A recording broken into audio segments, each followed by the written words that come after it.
So, let us spend half an hour or little more on the contents that we are going to discuss explicitly in this lecture.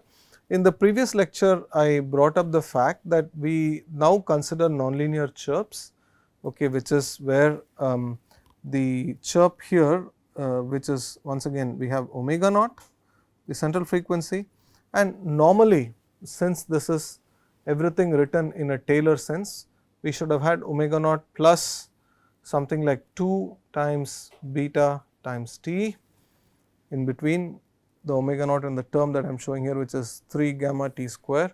3 gamma t square for the instantaneous frequency, the quadratic variation in the instantaneous frequency comes about owing to the fact that we have considered a light wave with again a Gaussian amplitude, okay, exponent of minus t by exponent the real part of E naught exponent of minus the square of t by t g. The amplitude envelope function remains the same, but the phase has an argument. The phase function is omega naught t plus here just gamma t cube. We do not have the beta t square here. Okay, this is just illustrative. In other words, in a real scenario, because if this is a well behaved pulse, we would have had a beta t square term where beta would essentially have a value which is substantially stronger than gamma times t for regions, for values of time where the amplitude of the pulse is not negligible or it is appreciable. Okay, that should have been the case in the, if I am doing, if we are doing things in the case of the sense of a perturbative expansion.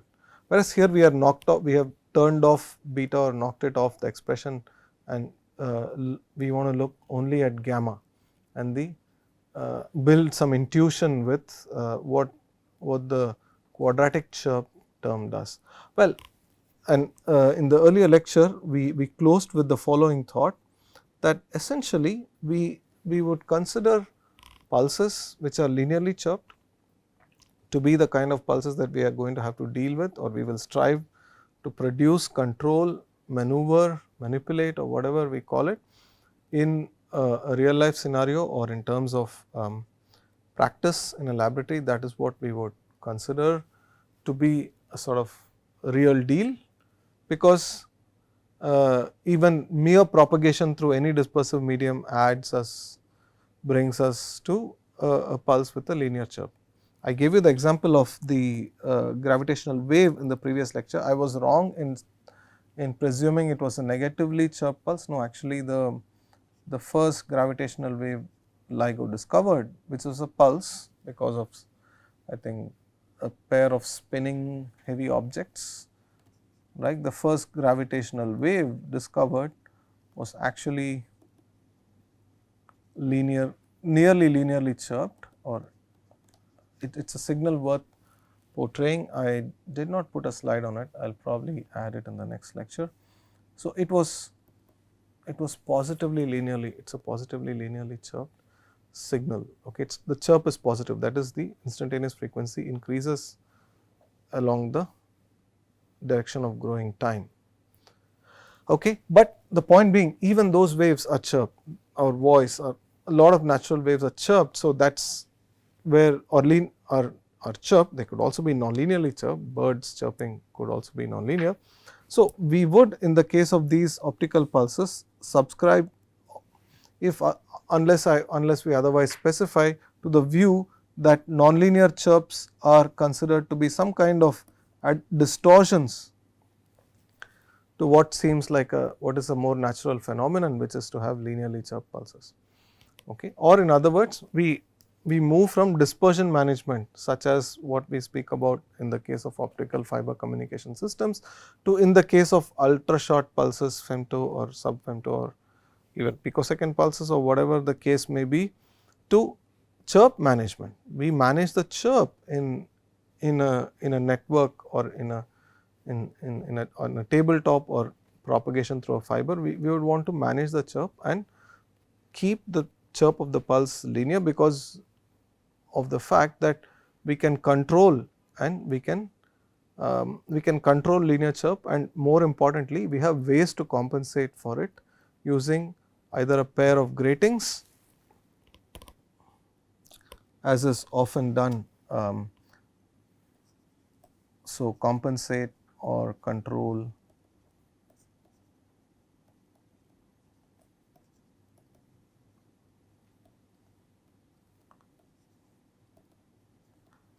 linear chirp, we can use a pair of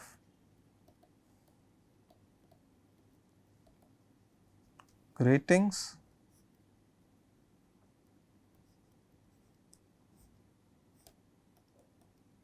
So, gratings are of course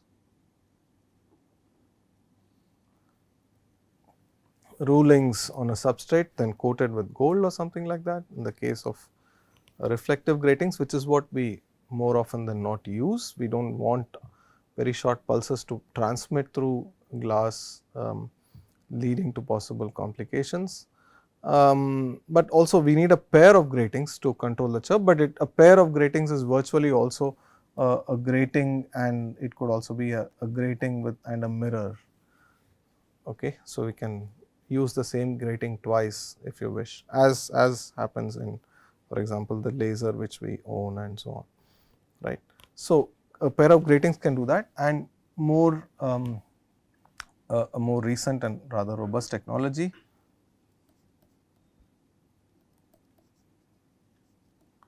multi-layer optics or mirrors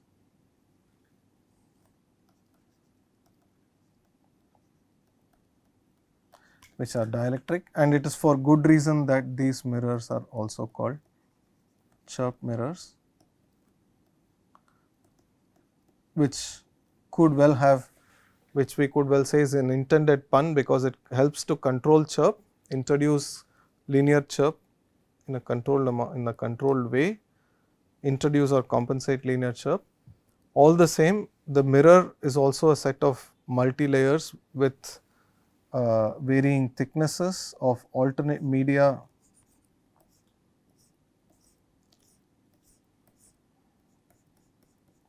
So, you have of course a substrate somewhere, and on this you alternatingly coat media with refractive indices N1, N2, N1, N2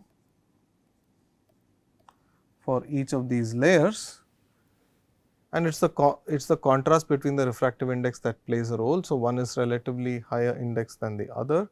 Typically oxides are coated, but in order to have manage the chirp, the thicknesses of these layers could either increase or decrease as we go away from the substrate.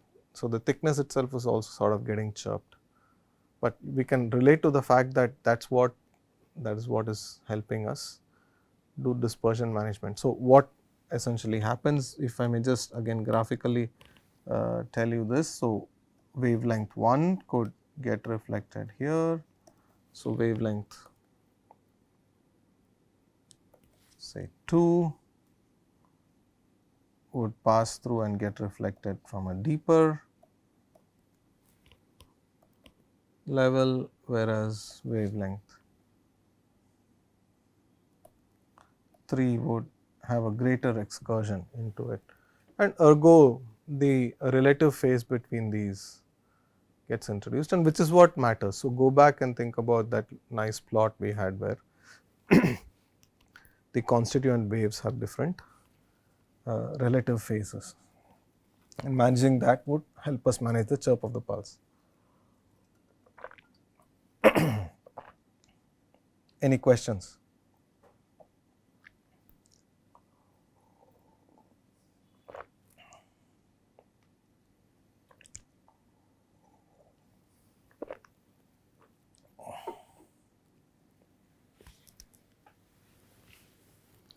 So,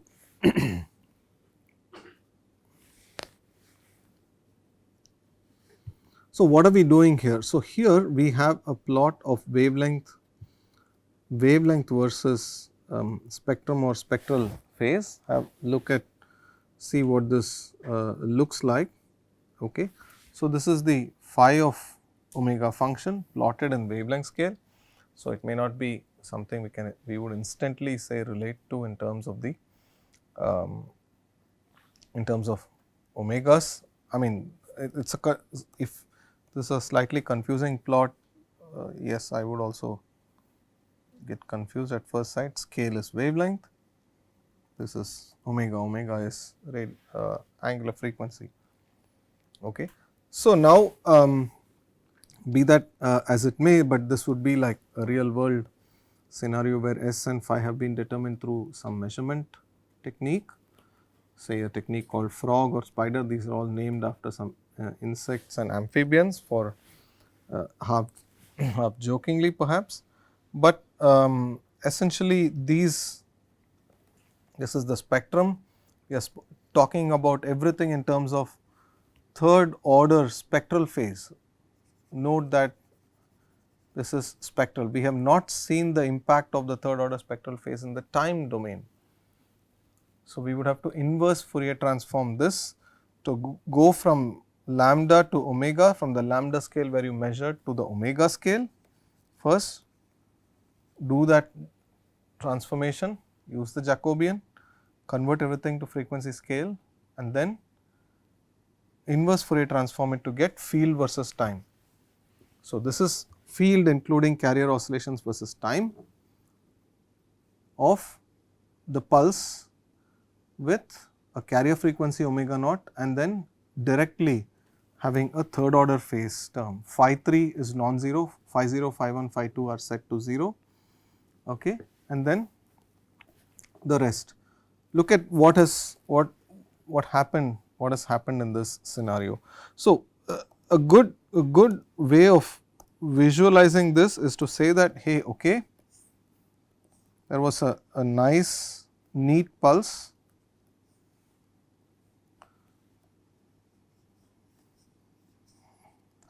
even my sketch is getting chirped. To really sketch this carefully, okay, conservative number of cycles is all I can manage. So, this is, you can say, the kind of ideal pulse that I was considering, where we can say phi naught, phi 1, phi 2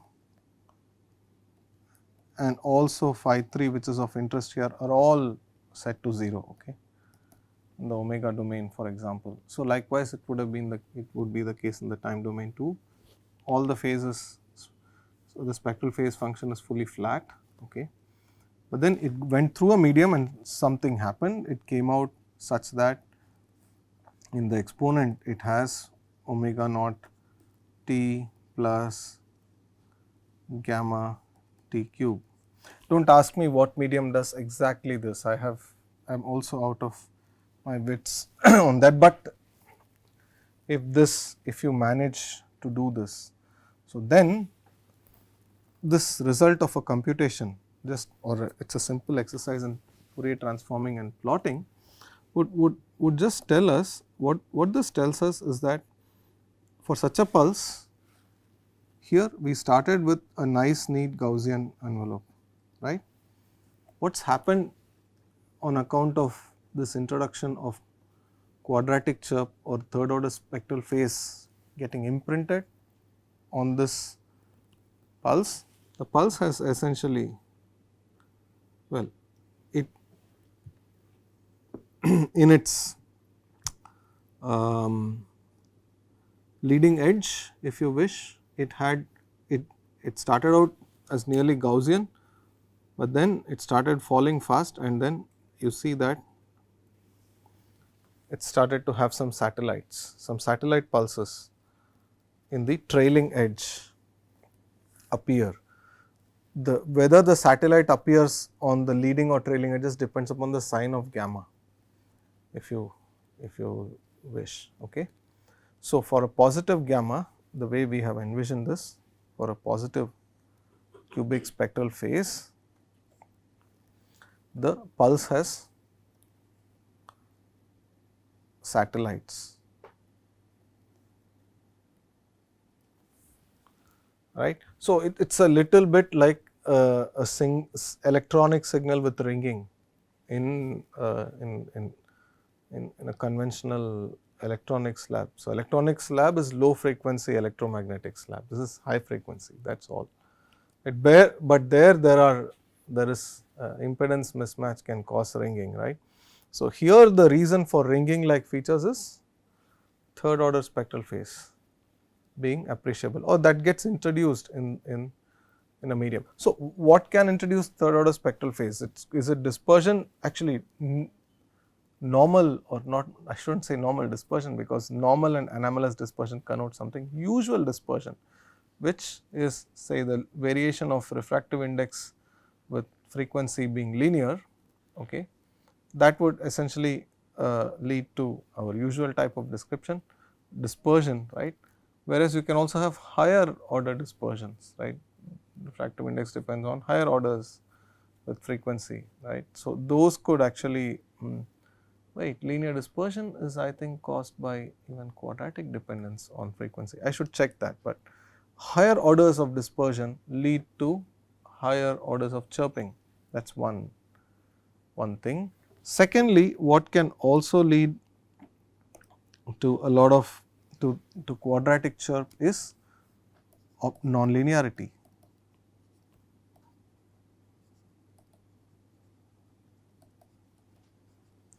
Optical nonlinearities. Okay. So, I alluded to this in the previous class that refractive index can in general be thought of as depending on intensity too. The answer to why for this question would be why not? Why should it not be dependent? Normally, we consider this to be intensity independent, but frequency dependent, but now we are saying that refractive index n has dispersion, but it also has intensity dependence. Of course, we have written the first leading term of the Taylor expansion of intensity dependence to be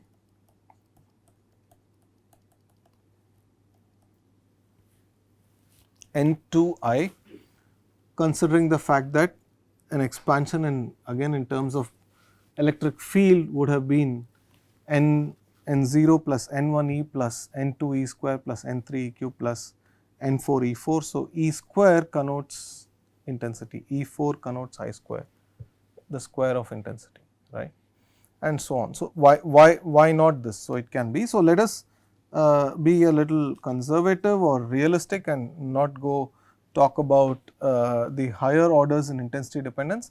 This is for good reason, but then the N2I term, if you wish, right, the N2I term is also going to contribute to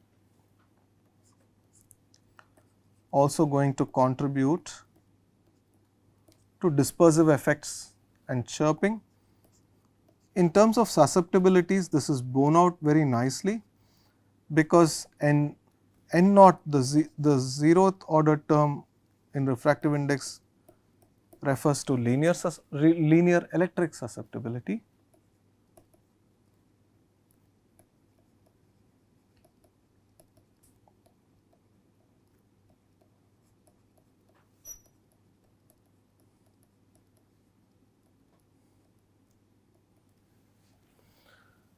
whereas N2 is related to third order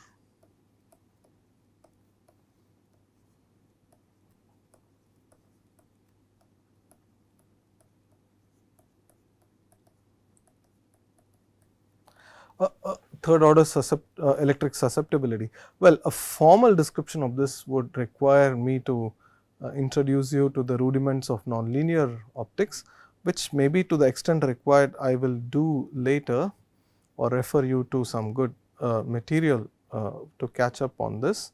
But that is that. I mean, susceptibilities themselves, I mean, maybe this one equation is all that you would need for the moment to understand, that is the polarization vector, which is the dipole moment per unit volume of in a medium, okay, is essentially epsilon naught chi 1 times E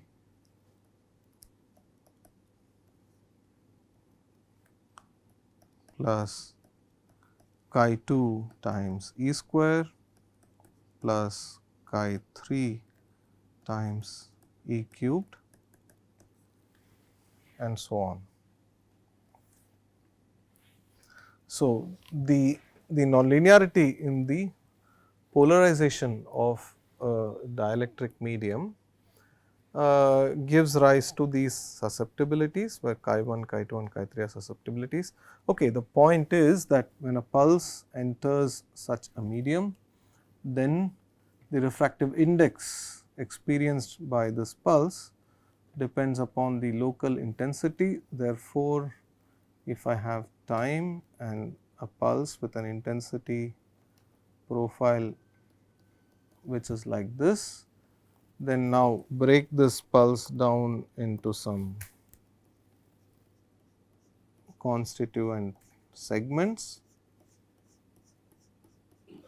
Now, you see what I mean. If this pulse is inside a medium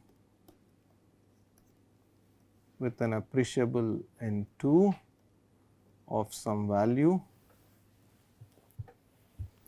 then you see that the phase that is associated with a particular location in the pulse.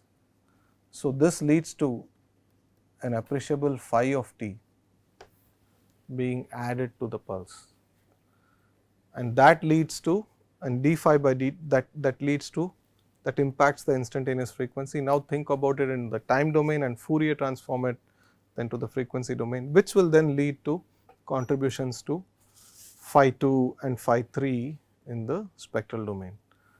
Phi 2 and phi 3 in the time domain are affected, phi 2 and phi 3 in the spectral domain are likewise affected, right.